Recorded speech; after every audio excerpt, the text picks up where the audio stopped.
Voici les... Voici les 15 moments les plus embarrassants du football. Numéro 15. Commençons par la légende du football Cristiano Ronaldo. En 2019, il a participé à la finale du championnat de Serie A entre la Juventus de Turin et l'AC Florence. C'était le match pour remporter le titre, donc beaucoup d'émotion et d'excitation. Ronaldo et toute son équipe se sont battus plus que jamais. On pouvait voir qu'ils voulaient gagner à tout prix. La Juventus a finalement ramené le trophée à la maison avec une victoire de 2-1, et ce, pour la 8e fois d'affilée. Il n'y a jamais eu une telle victoire de série auparavant. Ronaldo a décidé de célébrer comme un fou avec son équipe. Il y a eu des feux d'artifice, des douches de champagne, l'entraîneur a été lancé dans les airs. Enfin bref, tout le monde était aux anges. Mais il y a une chose que nous savons sur Ronaldo, c'est qu'il ne lâche jamais l'affaire et commence déjà à se préparer pour le prochain match pendant que l'équipe célèbre. Et alors qu'il était dans ses pensées, il a failli assommer son fils. Et ouais, vous savez pourquoi il a fait ça? Il a dit dans une interview que son fils n'était pas encore abonné à Dose de Football. Alors abonnez-vous vite, avant que Ronaldo arrive et ne vous fasse la même. Mais on a encore mieux car Fernando Navarro, pris en flagrant délit par la caméra, est carrément génial. Numéro 14. Tout ça s'est passé avant la fin de la saison, alors que lui et son équipe tentaient d'arriver dans les 4 premiers de la Liga. Alors qu'il regardait son équipe travailler durement, il s'est rendu compte qu'il avait vraiment besoin d'aller aux toilettes.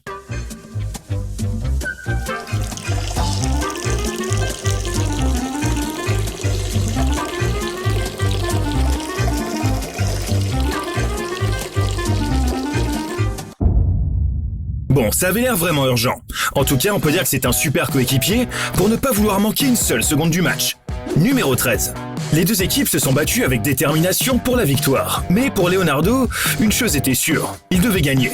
Ergotelis prend l'avantage sur un score de 1-0 à la 66e minute. Cela a complètement bouleversé Leonardo. Il était déterminé à marquer un but. Avec cet objectif en tête, il dribble tout le terrain avec le ballon au pied jusqu'à ce qu'il atteigne la surface de réparation. Mais si près du but, un joueur le percute. Il reste au sol et est blessé, ça a l'air sérieux. Et si vous pensez que l'équipe médicale est professionnelle, eh bien détrompez-vous. Regardez un peu ça.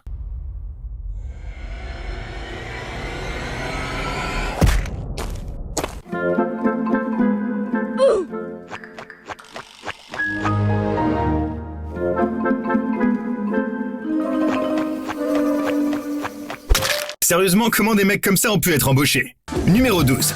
Passons maintenant à Mehdi Benassia qui s'est pris un vent encore plus gros que tous les vents que j'ai pu prendre en essayant de flirter. Benassia était sur un nuage car la Juventus avait battu Vérone dans la course au titre de la Serie A. Mehdi célébrait donc son plus grand succès professionnel à ce jour. Il était super heureux et les fans l'adoraient. Lorsque Mehdi est arrivé à la cérémonie de remise du titre, il pensait serrer la main de ces jolies dames qui se trouvaient sur son chemin. Comme un gentleman se doit de le faire. Mais à ce moment-là, elles lui ont mis un vent mais alors monumental.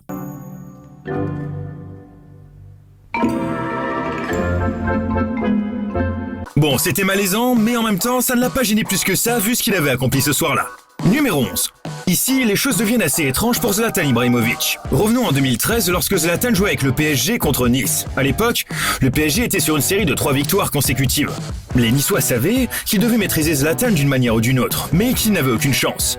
Après seulement 10 minutes, le PSG marque le premier but et Zlatan domine pendant toute la première mi-temps. Après 45 minutes, Renato Sivelli, le joueur de Nice, savait qu'il devait faire quelque chose pour inverser le cours du match. Lorsqu'il a croisé le regard de Zlatan, il s'est approché de lui et a tenté de l'embrouiller avec un geste embarrassant pour le faire sortir du match. Sivelli s'est doucement approché de Zlatan et l'a embrassé sensuellement dans le cou. D'habitude, on sait qu'on ne doit pas déconner avec Zlatan Ibrahimovic, mais là, il est resté sans voix. Numéro 10. Revenons en 2011, lorsque Mario jouait contre le Dynamo Kiev. À l'époque, il était un footballeur très prometteur. Il voulait se faire un nom dans le monde du football, mais la pression avant chaque match était apparemment trop forte pour lui.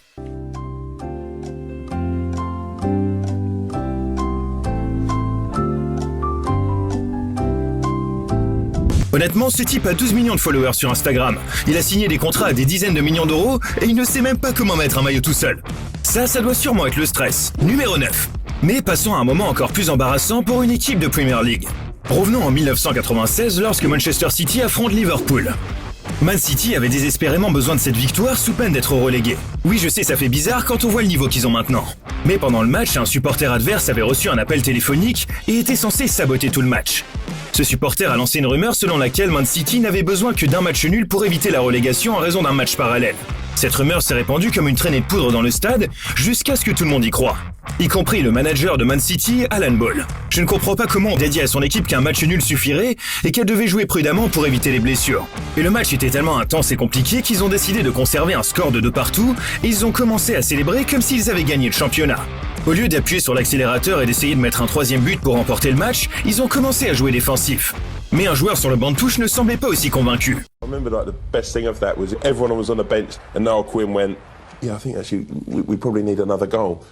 There's some frantic messages coming from the Manchester City dugout. Alan Ball on his feet. Oh, a point may not be enough to keep them in the league. Manchester a désespérément tenté de marquer un but dans les dernières minutes, mais Liverpool a tout fait pour l'empêcher. Manchester City est devenue la première équipe professionnelle à vouloir perdre du temps volontairement et à se faire reléguer, tout ça à cause d'une rumeur. Bon, vous pensez quoi de cette histoire? Et surtout, qui est le supporter qui a répandu cette rumeur? Mais qui pourrait mieux s'intégrer dans les moments les plus embarrassants du football que le prochain joueur. Numéro 8. Romelu Lukaku est responsable de certains des ratés les plus embarrassants de tout le football. Et d'une manière ou d'une autre, il arrive à se permettre ses faux pas dans les matchs les plus importants. Il s'agissait du match de la Coupe du Monde 2022 de la Belgique contre la Croatie. Et dans ce match important, Lukaku a réussi à manquer 4 occasions en or. Regardez ça.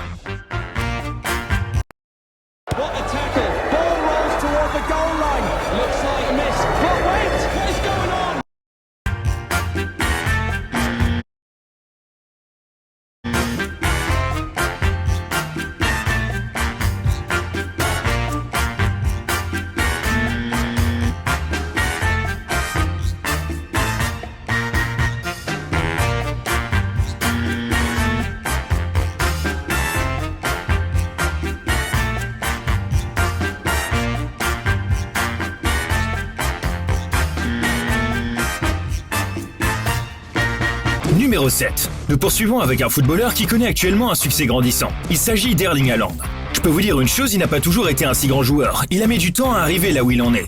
Mais quand on voit le nombre de buts qu'il a marqué cette saison et tous les records qu'il a établis, on peut lui pardonner cette petite erreur. C'était son premier match avec Manchester City et il a réussi à ne pas mettre le but avec un gardien au sol. Numéro 6. Nous arrivons maintenant à ce qui est probablement le but contre son camp le plus embarrassant de l'histoire du football.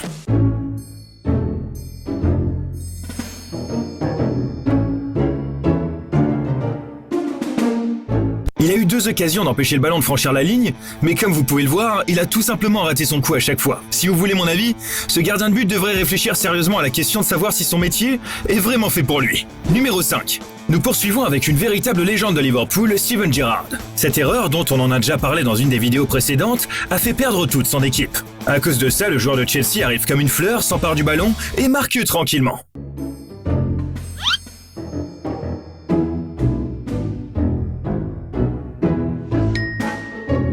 En 4e place donc, nous retrouvons un ancien footballeur anglais du nom de Gary Lineker. Revenons en 1990, lorsque Gary s'apprête à jouer le match le plus important de sa carrière. Il s'agit d'un match de phase de poule entre l'Angleterre et l'Irlande pour la Coupe du Monde. Gary déteste faire une mauvaise performance sur le terrain, mais cette fois-ci, celle-là allait être vraiment désagréable pour lui.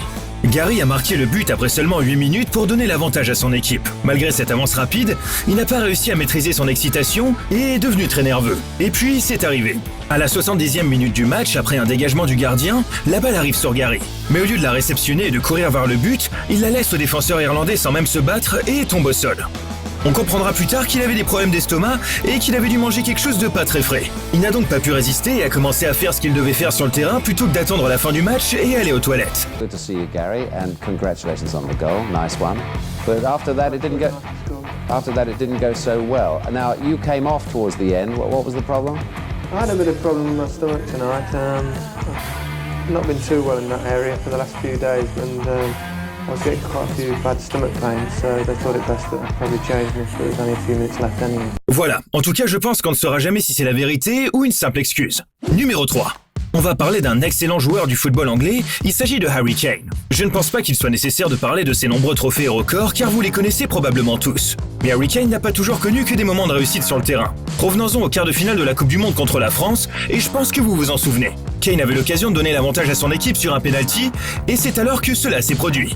Ce qui était super drôle à voir par contre, c'était la réaction de Mbappé.